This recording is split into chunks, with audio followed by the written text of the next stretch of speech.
Hola a todos, soy Dani y estás en The Power Apps. En este vídeo vamos a hablar sobre la regla de la dependencia.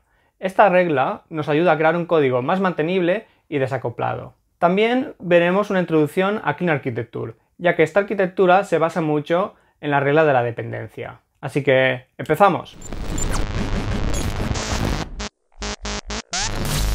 La regla de la dependencia es la piedra angular del Clean Architecture, y en mi opinión debería de serlo para todos los proyectos, sobre todo para proyectos de largo plazo. Aunque creo que también debería serlo para proyectos pequeños y prototipos, ya que los beneficios que aportan son muchísimos y el coste es muy bajo. Y sí, estoy diciendo que un prototipo debe de seguir unas normas, al menos unas normas mínimas. Dado que es un prototipo, no tiene que ser perfecto, pero nos tiene que permitir correr. Y el seguir unas reglas, como la regla de la dependencia, nos ayudará muchísimo en esto. Al seguir esta regla, sabremos perfectamente qué objetos pueden hablar con qué objetos. Si queremos buscar algo, sabremos dónde encontrarlo porque estamos siguiendo esa estructura y no tendremos muchas relaciones cruzadas, que esto a la larga es lo que nos hace ir lentos. Por otro lado, imaginemos que estamos haciendo un prototipo iterando muchísimo y en un momento dado del proyecto se incorpora alguien nuevo. En este momento tenemos que pasar a explicarle cómo hemos organizado el prototipo y la no estructura que estamos siguiendo. Si en lugar de esto utilizamos una estructura y seguimos unas normas, nos será mucho más fácil de explicar. Dejemos que el código hable por sí mismo. Vamos a ver ahora una imagen del Clean Architecture y de cómo sigue la regla de la dependencia. Básicamente tenemos una estructura por capas, de forma que las capas de fuera conocen a las de dentro, pero las de dentro no conocen a las de fuera. Lo que intentamos hacer es proteger a las capas internas. En la capa más externa tenemos la capa de frameworks y drivers. En esta capa tendríamos los plugins que utilizamos en nuestro proyecto, los frameworks para enviar peticiones por la red, Player Pref, Unity, incluso los MonoBehavior estarían en esta capa. ¿Quiere esto decir que no podemos utilizar Unity o plugins en las capas internas?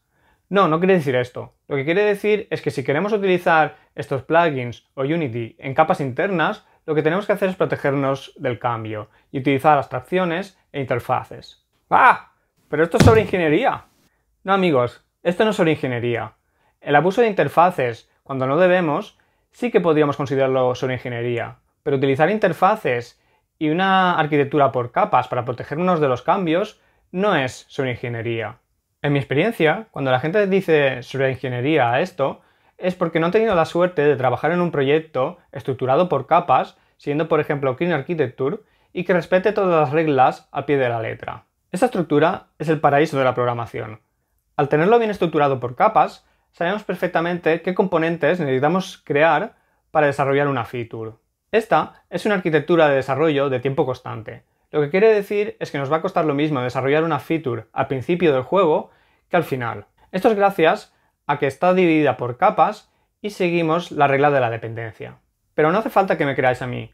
Podéis ir al libro de Vernon, de DDD, que os pondré la imagen por aquí, donde habla de cómo, siguiendo una arquitectura hexagonal, que es el padre de la Clean Architecture, y utilizando una tabla de tiempos, fueron capaces de estimar un 20% mejor el equipo que seguía esta arquitectura con otro equipo que no la seguía y estimaba, pues como hacemos toda la vida, por puntos de Scrum o simplemente por intuición.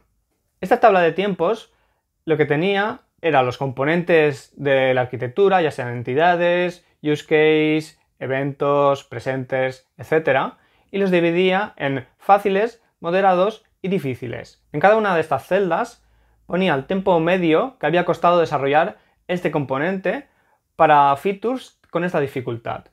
De esta forma, cuando te piden una feature, simplemente tienes que analizar qué componentes necesitas, ir a la tabla y sumar los tiempos. Utilizar esta forma de estimación, según el experimento de Vernon, era un 20% más acertado que no utilizarlo.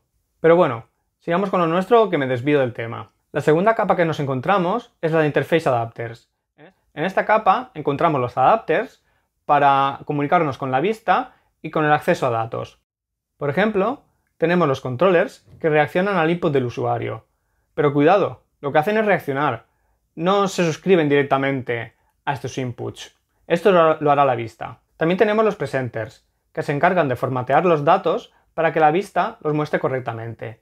Pero igual que los controllers, no son ellos quienes se encargan de presentarlos. Esto nuevamente es la vista quien lo hace. Ellos solo formatean estos datos. Por otro lado, tenemos los gateways, repositories y data access en general. Estos adapters nos ayudan a comunicarnos con el exterior mediante peticiones web, por ejemplo, o acceder a los datos, ya sea que estén en base de datos o en private pref, por ejemplo. Las dos capas más internas son lo que llamamos el dominio. Aquí está el core de nuestra aplicación. La capa más externa de estas tiene la lógica de la aplicación y la capa interna la lógica de nuestra empresa. Dicho de otra forma, en la capa interna lo que tenemos es la lógica que podemos reciclar entre todas las aplicaciones.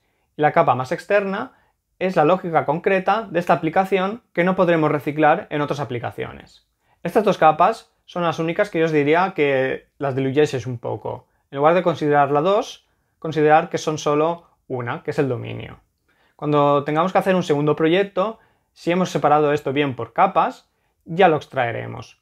Eso sí, no confundamos lo que son use case y entidades. Los use case es lo que puede hacer el usuario en nuestra aplicación y no tiene por qué hacerlo necesariamente el use case. Puede delegarlo en colaboradores. Sin embargo, las entidades son nuestros modelos de datos. Aquí es donde almacenamos los datos de nuestra aplicación y tenemos las funciones para trabajar con estos datos. Vamos a poner un ejemplo para que se entienda mejor. Vamos a ver cómo atacar a un enemigo. En esta imagen que veis, a la izquierda, podemos ver la lógica de aplicación. Aquí estarían los use case. Tenemos un use case que es hacerle daño a un héroe. Este use case tiene una función perform damage que recibe dos IDs de dos entidades, la que ataca y la que recibirá el daño, el oponente. A la derecha tenemos la lógica de empresa, donde están las entidades, y tenemos una entidad hero. Esta entidad almacena los datos del héroe, ya sea la vida, la fuerza, todo lo que necesite el héroe, y tiene un método para recibir daño desde otro héroe, que recibe el héroe atacante. Aquí dentro es donde haremos el cálculo para restarle la vida, comprobar que no sea menor a 0, etc. Este método acaba generando unos datos de salida, que son damage data, con la información del ataque, el daño, la vida con la que se ha quedado, etc. Nuestro use case recibe IDs de los héroes. Con estas IDs lo que tiene que hacer es buscar a los héroes. Esto lo hace mediante el repositorio de los héroes, que si veis tenemos una interfaz dentro de la capa de aplicación. ¿Por qué la tenemos dentro y no fuera, en la capa de Interface Adapters? Lo tenemos así porque esto exactamente es la regla de la dependencia. Lo que hacemos es que la capa externa, Interface Adapters, dependa de la capa interna de aplicación. Si lo hiciéramos al revés, estaríamos haciendo que la capa interna de aplicación dependiese de una capa externa de Interface Adapters. Al mismo tiempo, esta capa, la de aplicación, está dependiendo también de la capa de empresa, donde están las entidades. Una capa no puede depender de varias capas, solo de su capa más interna. Podríamos pensar que en lugar de restarle la vida en la entidad del héroe, lo podemos hacer directamente dentro del use case. Para eso es el use case de hacer daño. Pero tenemos otra regla, que es la de tell, don't task, que significa, en lugar de preguntar por los datos, dile lo que tienen que hacer, y que lo haga esta entidad, o el objeto que sea. Además, esto nos ayuda a respetar el encapsulamiento y a reciclar el comportamiento. Bien, ahora que ya conocemos un poco Clean Architecture, vamos a centrarnos en las reglas de la dependencia y vamos a ver todo esto en ejemplos con código. Pero antes de esto, si creéis que el vídeo os está aportando valor, os animo a que suscribáis al canal y activéis la campanita. Así nos ayudaréis a llegar a más gente y tal vez hacer del mundo de los videojuegos un mundo mejor. Volvamos a la imagen del Clean Architecture. ¿Veis estas flechas a la izquierda que van de la capa externa hasta las capas internas, pero que solo van hacia un lado y no hacia el otro? Esto mismo es la regla de la dependencia. Las dependencias solo pueden ir en un sentido. ¿Y cómo nos comunicamos desde dentro hacia afuera? Pues muy fácil, lo hacemos con eventos y con inversión de control. Las capas internas pueden publicar un evento con los datos que quieren compartir y las capas de fuera se suscriben a este evento. Vamos a pasar ahora al ordenador y vamos a ver este ejemplo en código y veremos cómo se puede hacer utilizando un bus de eventos. Vale, estamos aquí en el código y vamos a revisar el use case para hacer daño a un héroe. Estamos aquí en el use case y vemos que tenemos el método perforDamage, que es el método que estábamos hablando. En este método recibimos una ID del héroe atacante y una ID del héroe del oponente, el que va a recibir daño. En este método, mediante el Hero Repository, obtenemos el héroe que está atacando y el héroe que es el oponente. Este repository básicamente tendrá un array, un diccionario o lo que sea almacenando estos héroes. O podría incluso hacer una petición al servidor o tenerlo en base de datos, pref, donde sea que lo estemos guardando. Cuando ya tenemos estos héroes, lo que hacemos es al oponente llamar a su método de recibir daño. Recibe daño desde este atacante.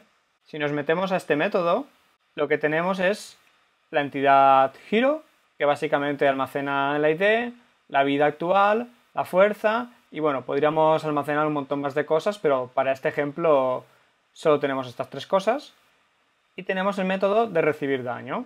La forma de calcular el daño ahora mismo es muy básica, básicamente es la fuerza que tenga el oponente, aunque aquí es donde deberíamos de añadir la fórmula para hacer daño, ya sea nuestra defensa contra su ataque o lo que sea que necesitemos. Le restamos la vida con el daño que le estamos produciendo y comprobamos si es menor a 0 o no. Esto simplemente es porque no queremos tener valores negativos. Una vez hemos actualizado la vida, simplemente generamos unos datos de salida, que será el atacante, o sea, su ID, el oponente, que somos nosotros, el daño que hemos recibido y la vida que nos queda después de este ataque. Si volvemos al use case, vemos que con estos datos lo que hacemos es crear un evento con estos datos. Simplemente los transformamos y los enviaremos en un evento. Para enviar el evento, en este caso, lo estamos haciendo a través de un bus de eventos, que es este servicio. Simplemente le tenemos que decir dispatch y el evento.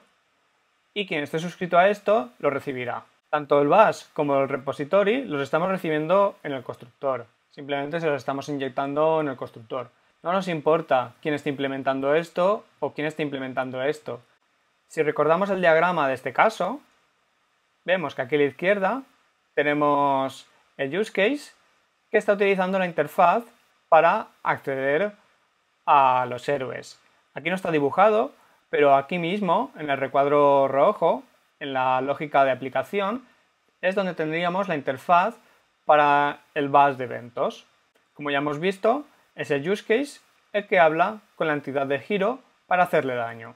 Volvemos al código y vamos a ver ahora el presenter, que sería el que se suscribiría a este evento que estamos lanzando. El presenter es muy sencillo, simplemente igual que el use case recibe el bus de eventos y le dice que se quiere suscribir a este evento y que le avise en este método. Cuando el use case haga el dispatch, a presenter le avisaremos llamando a este método y esto lo hará de forma automática el Event Dispatch Service al estar suscritos a este evento. Y aquí ya podremos reaccionar, transformar los datos del evento y hacer con ellos lo que queramos. Ahora hemos visto un ejemplo donde el presenter es el que se suscribe al evento, pero perfectamente otro use case se podría suscribir a este mismo evento. Por ejemplo, si tenemos otro use case que al recibir daño tenemos que modificar una bonificación que tiene el héroe o cualquier cosa de estas, que sería otro use case, otra lógica aparte, este use case se suscribiría al evento y cuando lo recibiera reaccionaría y aplicaría su lógica. Esto no lo hacemos en el mismo use case porque es un caso distinto. Este simplemente aplica daño y sería otro el que aplicaría este modificador al recibir daño. De esta forma, respetamos el principio de responsabilidad única. Esto que hemos visto sería una opción utilizando eventos, pero a mí los eventos me gusta reservarlos para el dominio, para comunicar un use case con otro. Cuando un use case produce unos datos, si a otro le interesa, se suscribe a estos eventos. Para comunicar un use case con un presenter, por ejemplo, lo que prefiero utilizar es la inversión de control. Como podéis ver en la imagen, lo que hacemos es que nuestro presenter implementa una interfaz que publica nuestro use case. Es una interfaz de salida. Entonces, Nuestro use case recibe los objetos que implementan esta interfaz y será el use case el encargado de llamarlos cuando ocurra este evento. Cómo le pasemos a estas interfaces ya será cosa nuestra. Se lo podemos pasar en el constructor mediante una lista, o podemos utilizar un service locator o un gestor de dependencias como Zenjek. Esto como más nos guste. En la descripción os voy a dejar un enlace donde podéis descargar el código de este mismo ejemplo que hemos visto antes con eventos, pero implementado con inversión de control. Así podéis ver los dos ejemplos y valorar cuál os va mejor. Bien, ahora ya conocéis la regla de la dependencia, pero esto es solo la punta del iceberg. Para mejorar esto, podemos utilizar assemblies en C# o package o módulos en otros lenguajes para forzar el respetar esta regla de la dependencia. Con estos assemblies lo que podemos hacer es forzar que una capa pueda o no hablar con otra. Además de esto, lo ideal sería que tuviésemos una arquitectura que nos ayudase a potenciar todo esto, como la Clean Architecture o la hexagonal que tanto me gustan a mí. Lo mejor que nos ha pasado a los programadores. En un futuro haremos un vídeo explicando cómo utilizar los assemblies para ayudarnos a respetar esta regla. Lo tendréis aquí arriba. O también os podéis suscribir y activar la campanita para que YouTube os avise cuando lo subamos. Y antes de irme me gustaría haceros unas preguntas. ¿Qué arquitecturas utilizáis en vuestros proyectos? ¿Tenéis alguna regla que consideréis sagrada en vuestros proyectos, como la regla de la dependencia para mí? Hacérnoslo saber mediante comentarios en este vídeo. Nos interesa muchísimo conocer vuestra opinión. Y ya sabéis, ahora lo que toca es practicar lo aprendido. Nos vemos en el siguiente vídeo. ¡Chao!